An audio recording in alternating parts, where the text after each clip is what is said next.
Yes, hi Maneet, welcome. Yes. Hi, good afternoon. Good afternoon, everyone. On behalf of Amity School of Fashion Technology and Amity Business School, I would like to welcome all the participants and our guest speaker for today, Mr. Maneet Gohil. Let me introduce you to our guest speaker. Maneet is the co-founder and CEO of Lal10. It's a B2B technology platform for artisans to showcase their handloom and handicraft from different parts of India to global retailers. Along with the co-founders Sanchit Govil and Alvin Rose, Maneet started Lal10 in January 2014 from his college hostel room, with one goal in mind, that is to bridge the gap between rural artisans and urban consumers and bring life into the lives of Indian artisans. Hence the name Lal10. Today, Lalchin is a team of 38 people.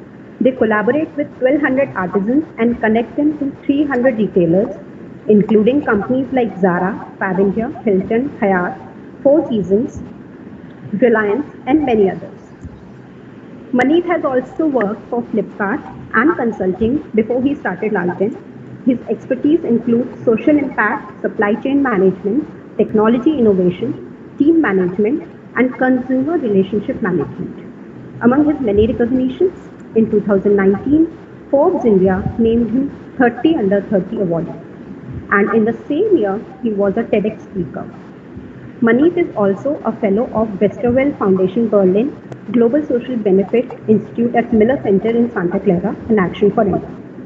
Maneet has a Bachelor of Engineering from Delhi College of Engineering and a postgraduate diploma in Industrial Management from the National Institute of Industrial Engineering. He has been named as the Seattle University Entrepreneur in Residence for 2020, wherein he will be sharing his insights about starting new venture developments in India, the issues faced by marginal communities, and what approaches are the most effective in addressing these issues with the Seattle University faculty, students, and the businesses. Thank you so much, Maneet, for joining us today. I would like to introduce you to our esteemed faculty members here, Dr. Ruchika Gupta, who is the head of the department for Amity Business School. Then Dr. Anubhuti Gupta has also joined us, who is from the BBA department. We have Dr. Swarnima Singh, who is the HOD of Amity School of Fashion Technology, Dr. Mani Tyagi, and Ms. Ruchika Kumar also here with us. Swarnima ma'am, over to you. Very good evening to our honorable guest and all the teachers and students present in this webinar. It gives me a great pleasure to extend you all a very warm welcome on behalf of Amity University Greater Noida. It is indeed a very exciting day for us to welcoming Mr. Maneet Gohil, co-founder and CEO of Lal10, and an NGO which is working in a field of social entrepreneurship, providing a platform to all the artisans and helping them in livelihood. He's basically an engineer turned into a social entrepreneur. So we are looking forward to hear his journey from an engineer to a social entrepreneur, and I guess it will help our students to have an idea and learn from his entrepreneurial journey. So welcome you once again, and over to you, Mr. Gohil. Great. Thanks a lot, Swarnima, and thank you, Divya. It's a pleasure to talk to all of you. Thanks a lot for this opportunity. To all the students and the faculty from your college. Just to recorrect, Swarnima, we are not an NGO. We are a for-profit organization. Scaling actually, it was there on your website written. That's why I have picked from there only. So that's not my fault. It's actually written there. Okay. No, it's fine. Even I was also wondering, how come it's an NGO? Correct. So how do you want to start? Do you want, do you have any specific questions, or do you want me to talk about something specific? See, every student who are joining in the fashion design field, they are doing, they are joining any business program. They have a dream to start up a business, everybody. So basically, if you could share, how you started up, what was the challenges you faced, how did you, from where did you, the capital investment, where did you get all that? So there are so many things that our students want to know. The basic thing is that as a student, they don't know from where to start. Yeah. How an idea, these are the problems which the students are facing nowadays. So, if you could give an insight of the nitty-gritties of how to start an entrepreneur business, that will be, much better for you, because we have a business students also as well as the fashion designing students also. So it will help with them in both. Sure, no, definitely, Swarnima. I hear you. Yeah. So I can give a brief description about how I started the entire business. So I started it way back with just an idea, and I was traveling to one of the small villages where my parents were living, and my mother was associated with a self-help group of women which was working in the craft sector. These women were creating beautiful handmade paper diaries, right? And when I went and saw these products, so I was pretty much intrigued about the quality of products, and I've seen these products in Fab India's or Pepper Fries of the world, and they were selling these products at 300, 400 rupees, wherein these women were selling it at around 25, 30 rupees to me, right? And I was not able to understand why is this a big gap. Primarily, why cannot they sell it to an urban market, right? Where they can go and sell these. So I came back to my hostel because that time I was pursuing my MBA, and I came back to my hostel. I realized that this is a bigger market opportunity. Even if I take this product at 25 rupees and sell it at 100 rupees, I will make a lot of money, right? So I think that's when how it started, and that was a constant pursuit of finding out is it only with this small village in Uttar Pradesh where I was just experienced this problem, or is it pan India? So for most of that year, I bunked my campus college and eventually traveled across the country, 22 states, and met a lot of these artisans living in these states, right? And as I was doing this, what I realized was that the problem is not specific to just one artisan group in Uttar Pradesh, but as I was moving to these villages, I found out that not one artisan, but the entire families and the entire village is making these beautiful products, right? So I think it's very important to address a problem as you start a business. So you need to understand what problem do you want to solve, and as you understand that problem you want to solve, then that becomes the base of the entire business. The value for your company is not significant unless you solve a problem, right? Or you do not create any value in the market as a company unless you solve a problem. So I think this was a problem which we identified. And I'm an engineer by profession. I worked in consulting and e-commerce, which was Flipkart earlier, and I do not have a background of design like you people, right? And you guys are much more, I would say, proficient in terms of creativity and designs. But I was not that fortunate because my education was not in it. But somehow I was very passionate about the craft and the design aspects. And I was traveling across these states and meeting a lot of these artisans, meeting and going them in exhibitions like the Delhi Hearts or Kala Ghodas or in Mumbai, or similar kind of exhibitions which happen in tier 1, tier 2 cities. I was meeting so many of these artisans, and I realized that the first pain point with these artisans is that they do not know where to sell these products. There was a group of women in Uttar Pradesh which was not able to sell their products. There was a group of artisans in Badmer which were not able to sell the product, right? So, and traditionally the entire supply chain has been, so I went deeper into it actually to understand what the supply chain was. And traditionally how it used to happen was that layers of middlemen used to come to a village, and eventually that product would go from an artisan's hand to someone in that district, and from that district to a bigger city, and then from bigger city to a metro city or an export house, right? And in this entire while, the margins would have increased by around 400 to 500% markups, wherein a good which was of 10 rupees is now being sold at around 100 or 200 rupees in the markets, right? Which was not the right scenario for the artisans also, or for the buyers as well, actually. The second pain point which I identified was in terms of the designs, because no one typically wants to buy dupattas, saris, or the traditional crafts which the artisans make, right? And the global world, as we traveled across the world, we understood what the Indian perception is. People in out of India still think that is your country a country of snake charmers, right? Like they still feel that we are not as advanced into creating products which would go to contemporary markets. So I think that was the most important value addition which we brought in, which was creating those designs which global worlds want to see, right? Like, so we took our products to the buyers like Zara, we took our products to buyers like Toast, and we're exporting to around 300 retailers across 18 countries today. So, and that has primarily been a constant journey of innovation, wherein we constantly figured out what value we are creating in the market. So that value creation is very important from both the perspectives, for an artisan and for a retail buyer. And pretty much it all started up from the hostel room where I was in, and I didn't have any money. So I took a loan of around 3 lakh rupees back then, started a website. I didn't have any employees. So I floated an internship opportunities in different NIFTs and design colleges, which I was aware of.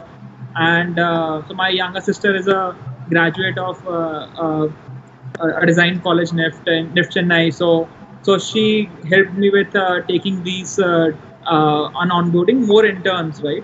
And there was a pool of interns now which were working with me, and we launched our website on October 26th, 2014, which was more of a B2C website. It was very similar. It's basically business to consumers, wherein you sell your product directly to the consumers, right? Something similar to a Flipkart or an Amazon. And it didn't work out very well, actually. So we were not able to generate a lot of orders. And the sole reason of it was that I was not able to attract people on my website, and people didn't know about Lal10. And to know people what Lal10 was, I need to spend a lot of money on online marketing, right? So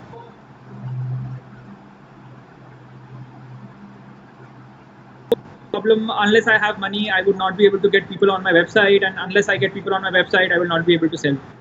So I think this was pretty much evident. I was not able to convince my parents that I wanted to do this full time. So pretty much my parents are middle class government servants, and my mom is a housewife. So they thoroughly believe that business is not something which you should do, but go into a job. You are decently educated in engineering and MBA. And then, so I then joined Flipkart as my campus placement, because that was the nearest of my interest as well. And I went to Flipkart. I understood what was there, these people were doing, and it was a great learning and an entire ecosystem which was very entrepreneurial in setup. They encouraged employees as well to think beyond the box, right? So I think that was very helpful. And one fine day, I realized that I cannot do Flipkart anymore, because my heart was with Lal10. I wanted to do Lal10 always. And during the days we used to work for Flipkart, and at night we used to work for Lal10. By we, I mean my other co-founders. So something great which happened with Flipkart was that I got my other two co-founders. So I was so much passionately involved with it that my other two co-founders also got attached and attracted to it, and cumulatively we three were very much passionate about solving this problems which we are trying to solve, right? And it's been a journey of and then we left our jobs basically, and we didn't tell our parents, because our parents would never understand this. So and then for almost 18 months, with our savings and whatever we had left from Flipkart, we continued our journey. We didn't want to raise capital or investments. We didn't even know what capital we can also raise, right? So And we were basically going around on the streets. So we were in Bangalore that time. So in Bangalore, we were going around in the streets of Indra Nagar, Kormangala, and selling these products to whosoever we can, like boutiques or even businesses like Reliance, AGO, right? And that has been a constant struggle for around, I would say, 18 months before we made it a point. So it was not a journey which turned overnight into a success. I still feel that we are not successful. I think there's much to be done. We just on the tip of an iceberg, which is so big. And every day is a constant innovation in terms of your business model, in terms of learnings, in terms of growing your team as well, right? And so, though how much attractive it looks like from the outside world, a startup, I think it has a lot of its own challenges as we scale it, right? So earlier challenges were sourcing, then we sorted our sourcing, then challenge became sourcing, I mean connecting with the artisans, then challenge became kahan bechna hai. So buyers were becoming a challenge ki kahan bech sakte hain. We sorted all of these, then we needed more capital to raise, so that we can grow our business. Then the challenge was raising capital, right? Convincing people to put money into our company. And then as we did that as well, over a period of last couple of years, now the challenge becomes hiring good talent and employees, right? So as we are journeying, the constant challenges keep on changing. Overall also we have pivoted our models a lot, right? So we were doing B2C that time, but while we started doing it full time from our apartment in Bangalore, running this show entirely, we entirely pivoted our model to B2B. So we were entirely B2B, like a wholesaler, right? So, and that's where we thought that would be the right value to be given. But I think something which I would say to everyone over here is business students and the students, that if you feel to do a business, or if you identified a problem in the market, then go for it. Be very passionate. I think something which definitely was with me, that I was never having a plan B. That if I fail in Lal10, then what will happen, right? I never had a plan B, that if Lal10 fails, right? I wanted it to work all the time. So a lot of people have plan Bs. Ki, okay, I will do for 2 years, 1 year, and after that, if it doesn't work out, then I'll go back to a job or something like that, right? Or I will pursue education. But for me, I think, or either my co-founders, we never had a plan B. That if Lal10 doesn't work, then and we left our jobs, which was paying us pretty much good, because we were selected in good positions there after our engineering and MBA. But I think we were pretty much sure that we wanted to take this up. Another thing which I would say is that you need to be very passionate and a true believer of what you are doing, right? Because when we entered into this, a lot of people said us that, why are you getting into it? You are not designers, you do not understand, you guys are engineer and all of that stuff. I think it doesn't matter at all, right? So the age never matters, or the experience or education. I think if you're passionate about something, some way or the other, you will figure it out, the solutions actually. And a lot of new age entrepreneurs, or I hear a lot of, since I mentor a few new age entrepreneurs and other people, I hear a lot of them saying that, sir, I'm not able to understand what problem or what idea I need to work on. So I'm thinking of a lot of ideas, I don't know what to work on, and they waste years and years into finding that idea, right? But I would say that what we are also doing is not an idea, which is very unique. The craft sector has always been there. What people have been doing, trading, has always been there, right? What I meant to say is that it's not an idea which is very important. It's execution which is very important. So you need to focus on your execution. Even if you want to sell samosas in the world, sell samosa, but your execution should be so perfect, right? Like companies like Wow Momos are just selling momos, right? And momos have been in the business of, people have been selling momos in front of every malls, or in front of every shops or these complexes, right? Or even near metro stations and all, right? But they've tried to create an execution which was so efficient, good quality products. I think that becomes very important overall. So I think that these are some three quick bits from my end in terms of what needs to be done for young entrepreneurs or people who have ideas, want to work. Overall, I would say that it needs a lot of patience, right? And it needs a lot of sacrifice as well. So I think be prepared for it. I think the bigger motto should always be in terms of how you can grow and scale this business or whatever you are doing, right? So that it today empowers maybe 3 employees or 50 artisans, and tomorrow you want to grow to 38 employees as we are working today, or maybe around 2000 artisans, right? So our vision is also very big. I went to Silicon Valley for some fellowships, and we were part of some accelerator programs there.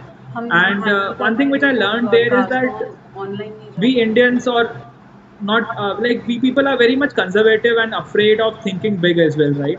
Like we do not want to think big. We are very much content in terms of a small office and a small group of artisans, or similarly, right? And people have a mentality in Silicon Valley or this part of the world at least, that you need to think so big that and even if you think big, you will, even though you achieve less, but that will be much bigger than everything else, right? What you have been doing today.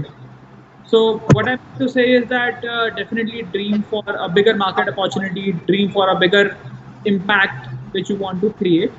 Uh, and it's all your choice. You want to drive a business in a NGO mode or a philanthropic mode, or more of a social benefited model with for profit. I think our company is for profit. I'm a Gujarati. I believe in making money. So we are. If someone tells that I have run an NGO, I truly say that no, it's not an NGO. It's basically I need to make money. Unless I make money for my company, I will not be able to hire good resources. I would not be able to hire and grow more buyers. The more buyers would not come, would not impact a lot of artisans, right? So I think that's what I can say. But I think that each and every one of you should definitely start your enterprise. I think this is the right age and time to do that. While I was pursuing my MBA, I'm also not. I'm a very average kind of student, right? Not a very. So in my engineering, I scored maybe around 65%. In my MBA also, I did something around 80 or 75, 80%. But I think what I can say is that those studies was not something which was interesting or I was very interested into. But with my MBA, as I did Lal10 together, I think I was much able to grasp the concepts faster in terms of, because now I was practically able to implement everything which I was doing at my MBA in my company, right? And it gives a different level of self-confidence when you achieve something, and you keep on building that confidence. And it's a journey of constant pursuit of pivoting your business so that it works. In the times of COVID, honestly, it felt like that we have started a new company altogether, right? Because what we were giving to Zara or Fab Indias of the world, a lot of these people do not have demand, because offline markets, people are not going to malls or otherwise, right? And the entire movement is moving from domestic exports to international domestic sales to exports, and eventually offline to online, right? And I think I have been very fortunate to have very great co-founders. Three of us, we spend a lot of time pivoting our models, very agility, like in very agility and very fast. And we have a good management team today, which helps us do that. So I think, I think that's what is very important. Thank you so much, Maneet. I guess the experience that you have shared is quite realistic, and the students must have learned a lot from it, and they must be having a lot of questions. If you could just summarize the tips that you would like to give, one or two, I can say that you said that have no plan B and just be focused on what you want to achieve and dream big. That's perfectly something we need to work on. That these are quite insightful insightful thoughts. I will be opening the platform for questions from the students now, and or anyone. Most of our faculty who are here. So Anyone has any questions? We are also live on YouTube, so we are getting some views and questions from there also. So we will be starting the question and answer session. Sure. Yeah. Anyone wants to ask a question can please either type in or they can unmute themselves and ask the questions. Okay, so Maneet, just tell me, I was wondering what will be the impact of COVID on the current business, on craft sector, basically, in India? Right. So very interesting actually. So while we entered into COVID, most of the trade which was happening was only essential goods, right? Because the government said that you cannot sell thing other than N95 mask or medical equipment which can support the country right now. And we had a very good team actually of sourcing guys and designers and everyone.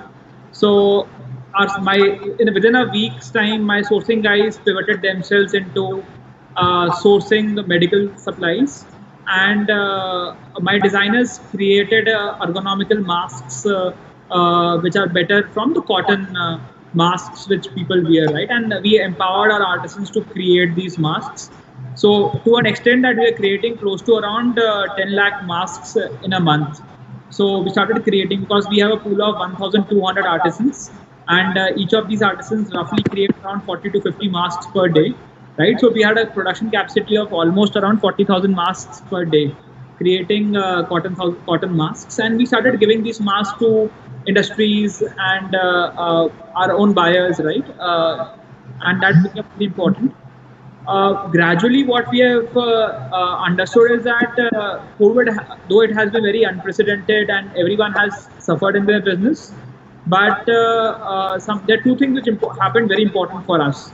The demand for online sales increased drastically for us. Like few of our buyers domestically increased their order books with us because a lot of people were now buying from online.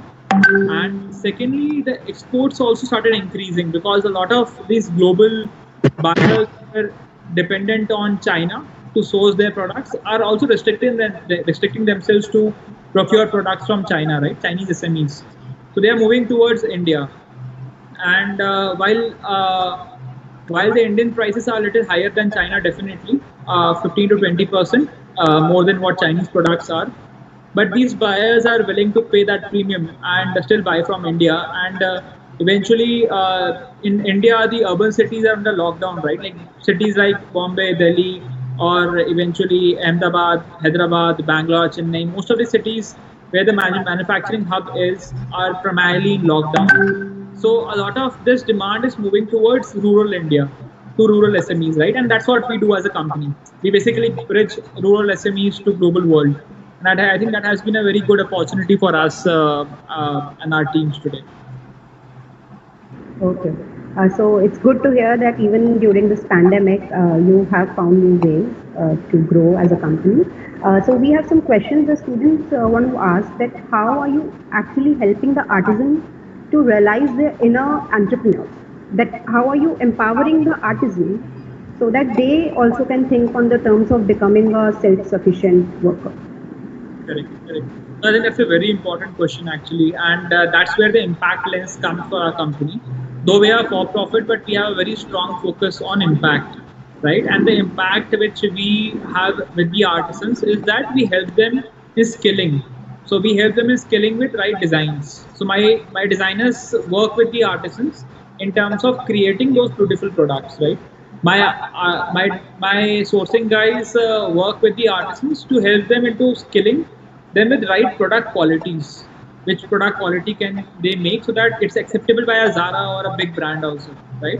So I think in that sense we are helping the artisans, and we have a thorough model of onboarding artisans. It's not just that any artisan can come to us and we start selling their products.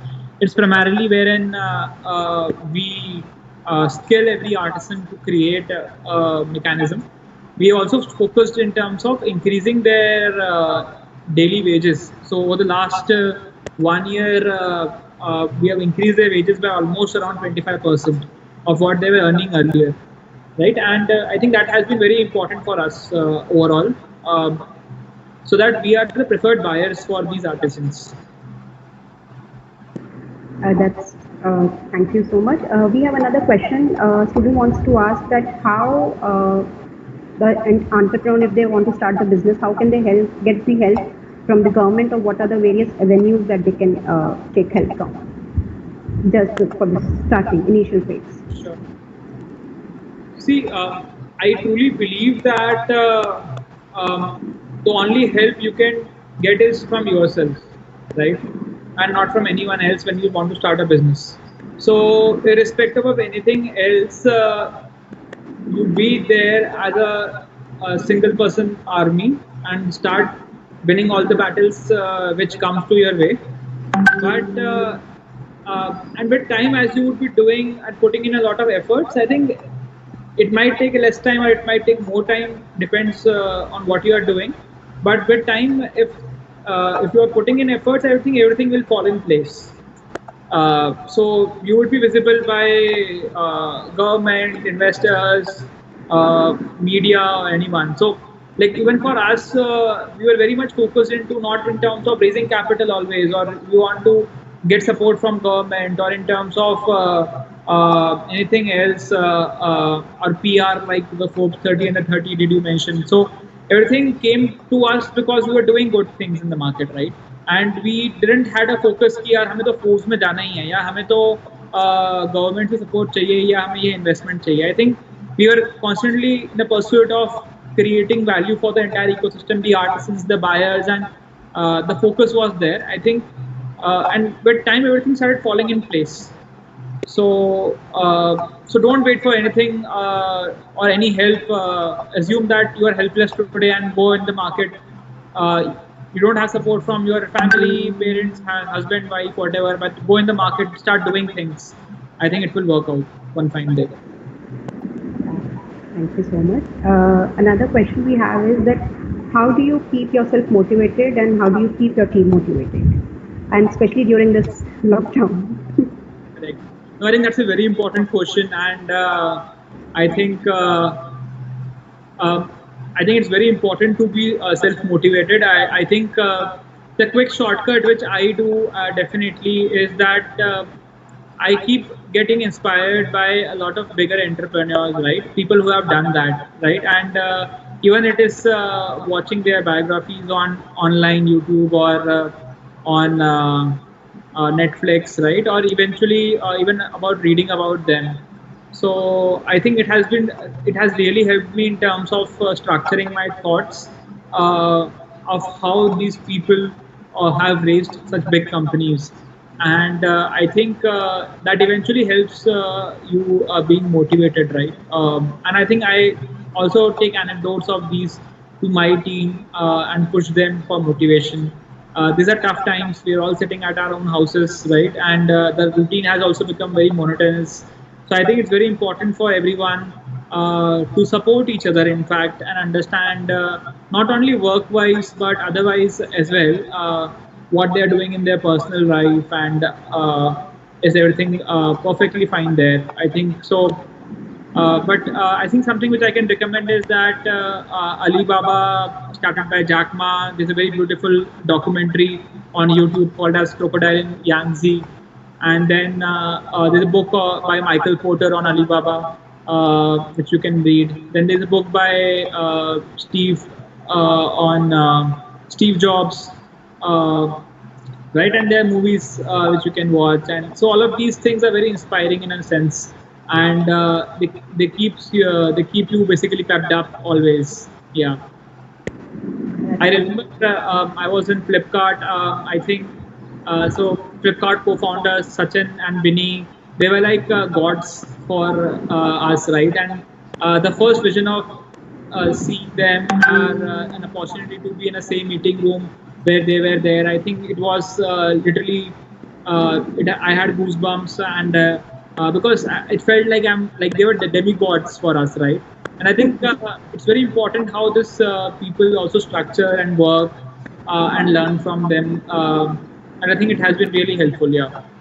Yeah, that's true. We have a question on YouTube. The student wants to ask that how was it that you were able to understand the customer mindset, and how do you got it? how do you know what the customer wants? How do you do that? Very good.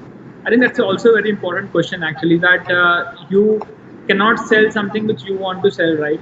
You want to sell something which people want to buy. So you need to take constant feedbacks in terms of what people are doing, what they want to buy. Do they actually want a design intervention?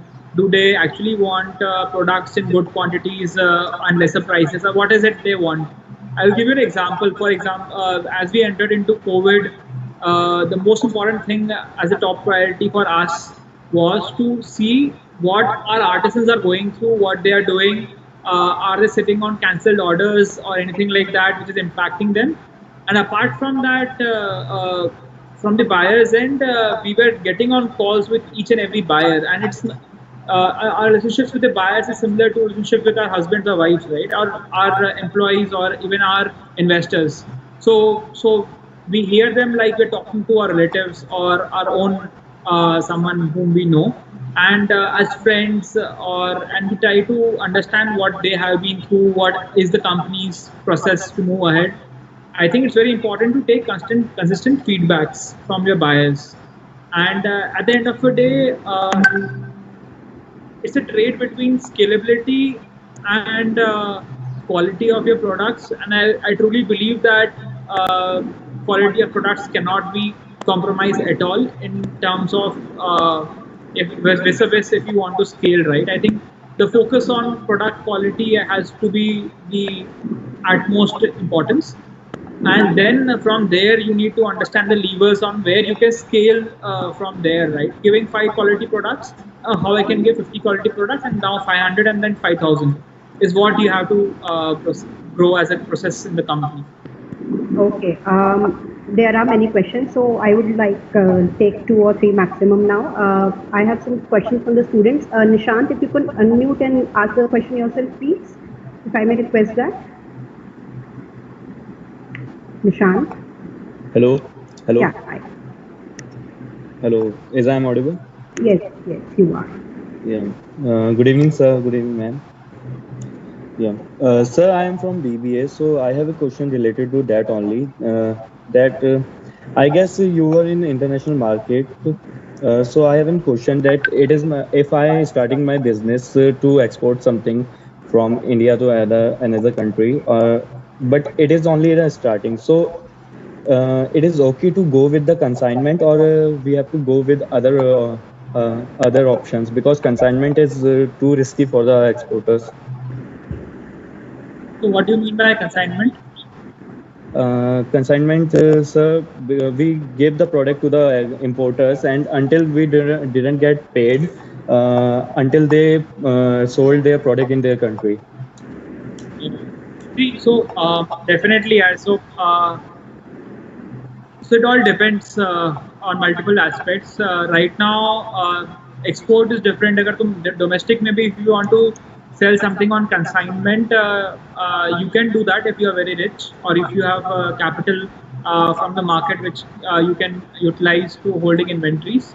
But I think it's better to do that with bigger brands or companies, right? So even at our scale, we do not do it actually. So because even we try to believe कि यार अब हमने आपको जो चाहिए था आपने हमें बताया, आपने बना के दे दिया, आप पैसे दे दो हमें, खत्म. So I think that's right thing to do. But in consignment, if you want to do it with big brands who you can trust. But just as a caution of advice, a lot of in this times of COVID, a lot of big companies, corporates, we could have never dreamt of are also going bankrupt, right? So you never know when you're starting a business. This should be the thing which you should go. Right?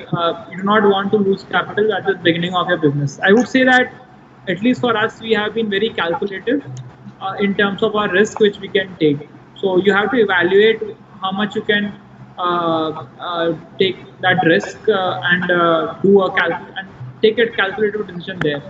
It's always easy and important to go slow and do right things rather than taking high risks. Right? It's always said that entrepreneurs take big risks, I entirely do not agree with it. Actually, I think that entrepreneurs make calculative risks. They try to mitigate the risk as much they can, and then they try to take a risk which can grow them to scale. Okay, sir. One last question. Are you in international markets? Uh-huh. So, sir, how you started your international exporting? But how? What was the strategies you chose? Yeah.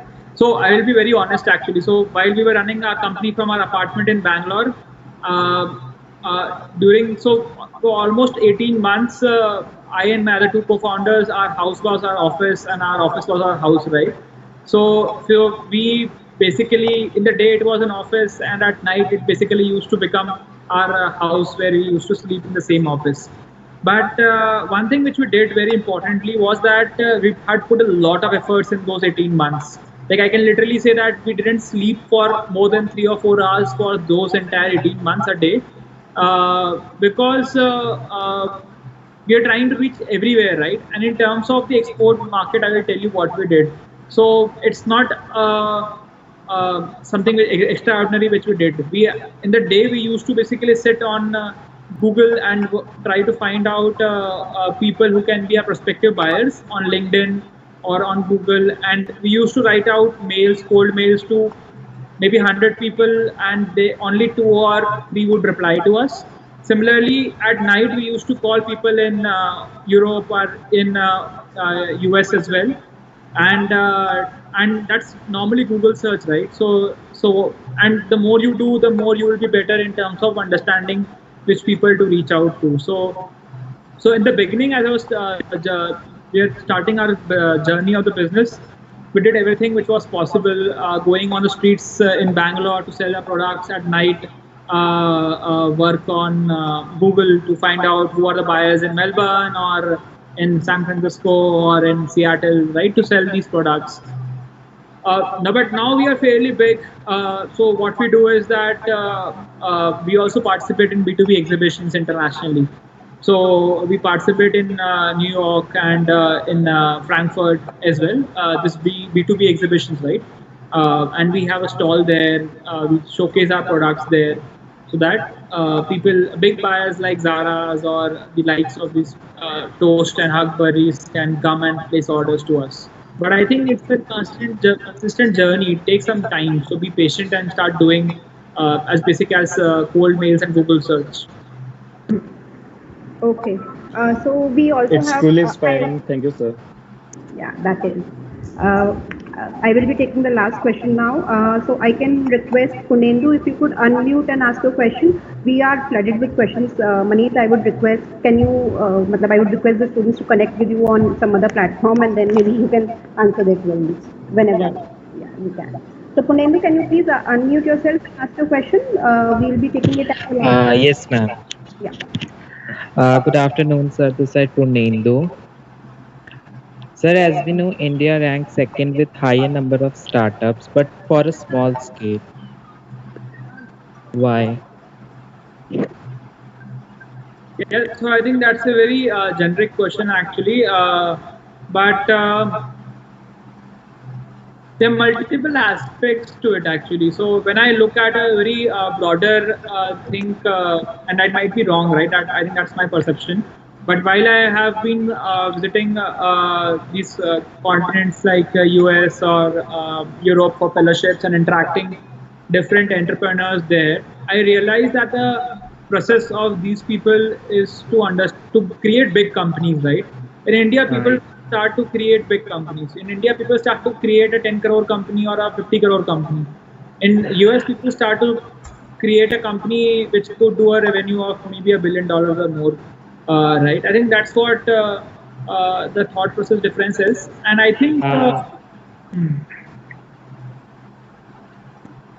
Sir, personally, I think the main reason behind this number of people who aspire to be an entrepreneur in India is very low. Okay. Yeah. What are your comments on this? I see. It's again a very generic thing which you are asking, right? So I can give my opinion. I think there are a lot of people going into startups right now in India. I think India has been the largest center for number of companies and evolving technology, which globally, right? But per capita, if I look at the density, India has more than 1.3 billion people here. So if you compare that 1.3 billion people में India में कितने startups हैं, then definitely that startups per number of people in the company are in the country are very less. But India has been doing very great in terms of investor attention and from global investors, right? A lot of FDI is coming in India now. In the country, in fact, I can say that because we have international investors on board our company, and I hear from them. They're surprised to know that India may the internet is the cheapest across the globe. Like even in villages where Lal10 works, right? Many of the villages do not have electricity for 24 hours a day, but people have access to affordable phones and 4G internet running on it, right? Like people get in small villages internet 30 gigabyte free for 30 rupees, and the cost of internet in US, which is such a developed country, right, is for 10 gigabytes of internet they have to pay close to around 2000 rupees, and that too 4G, right? So in India, definitely there's a big potential. A lot of people are looking at India in investing, growing businesses. With COVID, it has become a bigger opportunity, right? Wherein we have so many of the people in India, 1.3 billion people. The good part about the billion people we have is that our wages of creating wages is very less, right? And we can create a product at a better price than what a Europe or what a US or what a Japan can create, right?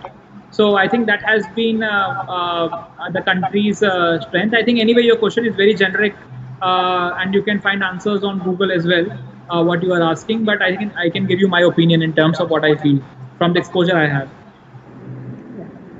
Okay, thank you so much. Thank you so much, Maneet, for sparing your time today and really sharing your insights with our design as well as the business students. The students, I hope that you could absorb the most maximum you could from this session, and it was quite realistic. Your struggles, your journey, everything inspirational, I would say. And on behalf of Amity School of Fashion Technology and Amity Business School, Greater Noida, I would like to extend my thanks to you for sharing your thoughts with us. Thank you so much. Anyone, any faculty member would like to say anything? Any questions?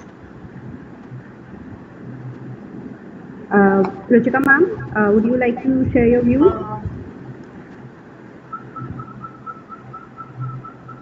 Yeah, hello. Hi. Yes, ma'am. Can you hear my voice? Yes. Yes. Hi, Maneet. This is Ruchika. I actually wanted to know. I wanted to know about your experiences, and from that, what challenges and sacrifices you have faced while working on your enterprise. So I just wanted to know. Can you just share a bit about it? Yeah, I think I can.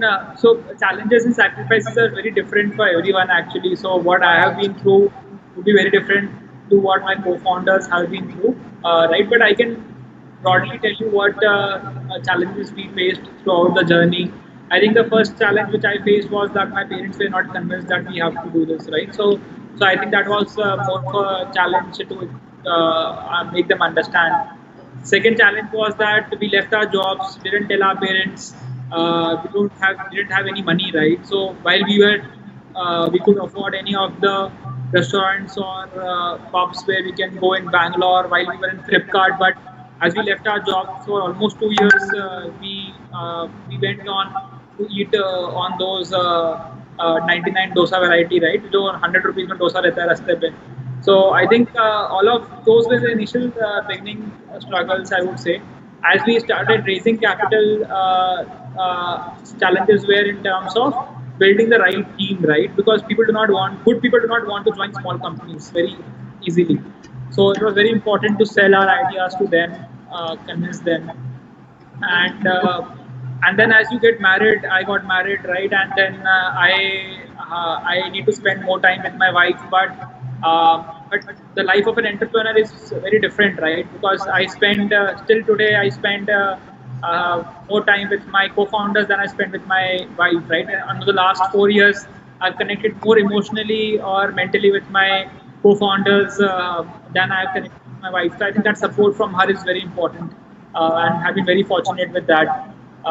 So I think these are some of the challenges which you face throughout. And as I said, that these are my challenges. It would be very different from my other co-founder as well, right? So, but I think we were in a constant pursuit of never thinking of a plan B actually, and our plan A working.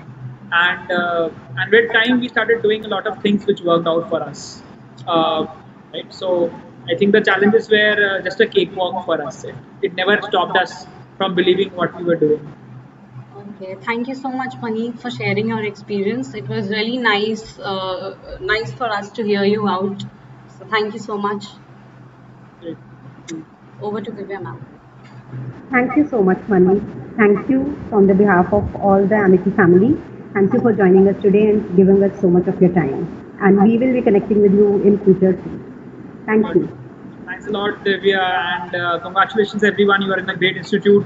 Do good and make your faculty and your peers be proud of you. I think don't think of an idea, jump on it, and just make it happen. Actually, so I think that's what I can say as my departing comments. Yeah. And The motto. thank you. Thank you so much. Okay, bye.